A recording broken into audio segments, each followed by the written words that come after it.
akan menyampaikan nasihat Buddha menuju keluarga bahagia dan sejahtera yang ditulis oleh Bhikkhu Ñanamanotera.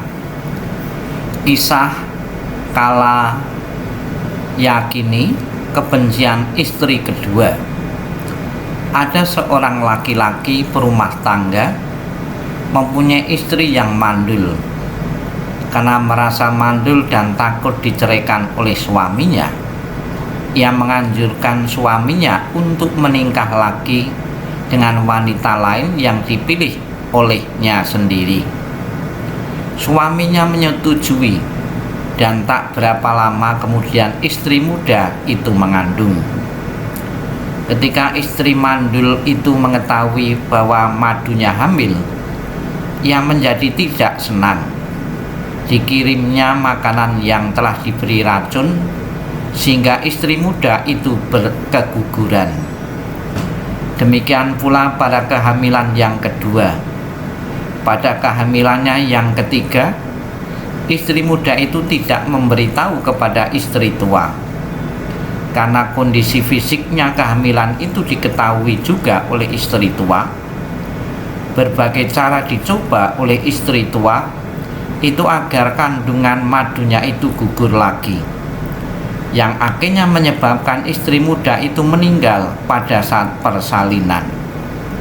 Sebelum meninggal, wanita malang itu dengan hati yang dipenuhi kebencian bersumpah untuk membalas dendam kepada istri tua. Maka permusuhan itu pun dimulai.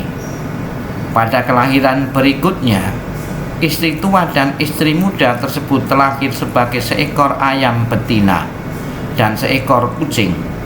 Kemudian terlahir kembali dengan seekor macan tutul dan seekor rusa betina. Dan akhirnya terlahir sebagai seorang wanita perumah tangga di kota Sawati dan peri yang bernama Kali. Suatu ketika sang peri terlihat sedang mengejar-ngejar wanita tersebut dengan bayinya.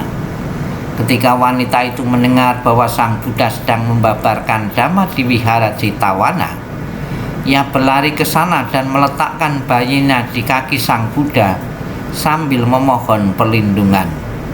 Sedangkan peri tertahan di depan pintu wihara oleh dewa penjaga wihara.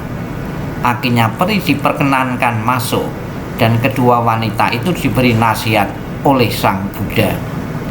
Sang Buddha menceritakan asal mula permusuhan mereka pada kehidupan lampau, yaitu sebagai seorang istri tua dan istri muda dari seorang suami, sebagai seekor ayam betina dan seekor kucing, sebagai seekor macan tutul dan seekor rusa betina.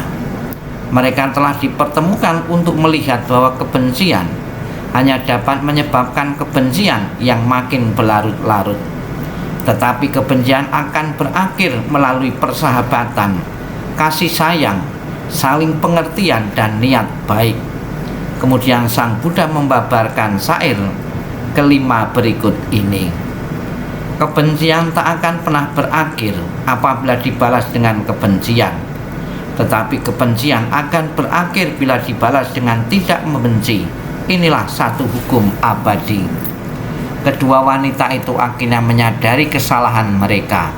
Keduanya berdamai dan permusuhan panjang itu berakhir. Sang Buddha kemudian meminta kepada wanita itu untuk menyerahkan anaknya untuk digendong peri. Takut akan keselamatan anaknya, wanita itu ragu-ragu. Tetapi karena keyakinan yang kuat terhadap sang Buddha, ia segera menyerahkan anaknya kepada peri. Peri menerima anak itu dengan hangat. Anak itu dicium dan dibelainya dengan penuh kasih sayang, bagaikan anaknya sendiri. Setelah puas dianjurkan ke ibu kembalinya. Sabi Sata Bawantu Sukitata, semoga semua makhluk hidup berbahagia dan sejahtera. Sadu, sadu, sadu.